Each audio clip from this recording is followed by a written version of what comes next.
दोस्तों, हिंदी सिनेमा की दुनिया में अगर हम संगीत और रोमांस के सबसे संजीदा कलाकार की बात करें तो एक नाम सबसे पहले सामने आता है, भारत भूषण। आपका नाम? मैं अपना नाम नहीं बता सकती जी, मैं बताती हूँ। इसका नाम रानी है। रानी? और इसका नाम राजा है। Shut up. सच नाम बताया तो कहती है शट अप, और झूठ बोलता तो कहती ओके। अबे औरत के पुजारी, ये नारी शास्त्र बंद करेगा या नहीं? 200 मील का सफर करना है, दोपहर सर पे आ गई है और तुम हो कि औरत की तारीफ किए जा रहे हो। भुला दो मोहब्बत की बातें, भुला दो जो ख्वाबों में गुजरी वो रातें, भुला दो। ये वही अभिनेता हैं जिन्होंने बैजू बावरा और बरसात की रात जैसी क्लासिक फिल्मों से लोगों के दिलों पर राज किया। लेकिन अफसोस की बात यह है कि एक वक्त का ये सुपरस्टार अपने आखिरी दिनों में गुमनामी और गरीबी में जीने को मजबूर हुआ। भारत भूषण का जन्म 14 जून 1920 को उत्तर प्रदेश के मेरठ में हुआ था। पिता राय बहादुर मोतीलाल और मां शारदा देवी थी। ये एक रईस परिवार से आते थे। लेकिन भारत भूषण की जिंदगी में बचपन से ही दुख भी शामिल हो गया, क्योंकि उनकी मां का देहांत बहुत जल्दी हो गया था। वो 2 भाई थे, बड़े भाई रमेश चंद्र जो वकील बने। मां के न रहने पर पिता ने दोनों बेटों की परवरिश अकेले की। बचपन से ही भारत भूषण का झुकाव साहित्य और शायरी की तरफ था। वो कविताएं लिखते थे और पढ़ाई में भी अच्छे थे। शिक्षा मेरठ और अलीगढ़ में हुई और फिर उन्होंने फिल्मी दुनिया में कदम रखने का फैसला किया। फिल्म इंडस्ट्री में आने का सफर आसान नहीं था, क्योंकि उनके पास ना तो ज्यादा जान पहचान थी और ना ही उनके पास कोई गॉडफादर था। लेकिन टैलेंट और मेहनत के दम पर साल 1941 में उन्हें पहली फिल्म मिली, चित्रलेखा। ये फिल्म ज्यादा नहीं चली, जिसके बाद कई सालों तक उन्हें छोटे मोटे रोल मिलते रहे। लेकिन किस्मत ने साल 1952 में ऐसा मोड़ लिया जिसने उनकी पूरी जिंदगी ही बदल दी। इस साल रिलीज हुई फिल्म बैजू बावरा। भारत भूषण ने इसमें महान गायक संत बैजू बावरा का किरदार निभाया। नौशाद का संगीत, मोहम्मद रफी की आवाज और भारत भूषण की आत्मा से भरी एक्टिंग ने इस फिल्म को ब्लॉकबस्टर बना दिया।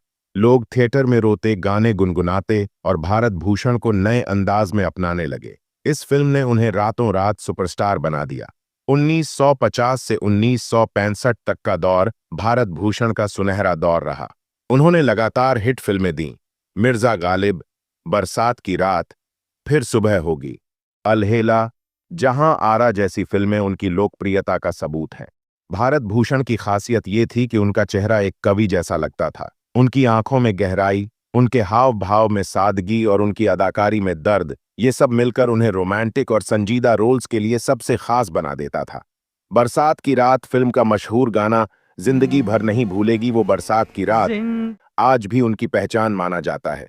भारत भूषण का निजी जीवन भी उतार चढ़ाव से भरा रहा। उन्होंने पहली शादी सरला देवी से की, लेकिन 1954 में सरला देवी का निधन हो गया। इससे भारत भूषण टूट गए। उनके 2 बच्चे थे, बेटी अपराजिता और एक बेटा। इसके बाद उन्होंने अभिनेत्री रत्ना से दूसरी शादी की, लेकिन ये रिश्ता भी ज्यादा सफल नहीं रहा। कहते हैं ना कि जिंदगी हमेशा एक जैसी नहीं रहती। एक समय था जब भारत भूषण के पास शोहरत, पैसा, बंगला और गाड़ियां थीं, लेकिन उन्होंने अपनी कमाई फिल्मों के निर्माण में लगा दी, जिससे उन्होंने प्रोडक्शन हाउस शुरू किया। लेकिन उनकी फिल्में फ्लॉप हो गईं और उन्हें भारी नुकसान हुआ। और ऊपर से इंडस्ट्री में नई पीढ़ी के एक्टर्स आ चुके थे, राज कपूर, दिलीप कुमार, देव आनंद और फिर राजेश खन्ना। भारत भूषण धीरे धीरे किनारे कर दिए गए। 1970 के बाद उनका स्टारडम लगभग खत्म हो गया। उन्हें फिल्मों में छोटे मोटे किरदार मिलने लगे। हालत इतनी खराब हो गई कि एक समय उन्हें दोस्तों से उधार लेना पड़ा और एक साधारण से फ्लैट में किराए पर रहना पड़ा। सोचिए, वही कलाकार जिसने कभी लाखों दिलों पर राज किया हो, जिसके पोस्टर्स से थिएटर सजते थे, वही कलाकार आखिरी दिनों में गुमनामी में जी रहा था। लेकिन सच्चाई ये भी है कि भारत भूषण का नाम आज भी उनकी कला के कारण जीवित है। बैजू बावरा और बरसात की रात जैसी फिल्में हिंदी सिनेमा की धरोहर हैं और उनकी अदाकारी आज भी दर्शकों को भावुक कर देती है। 27 जनवरी 1992 को 71 साल की उम्र में मुंबई में भारत भूषण का निधन हो गया।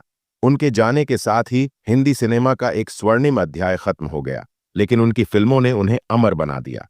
भारत भूषण की कहानी हमें ये सिखाती है कि शोहरत और दौलत कभी स्थायी नहीं होती।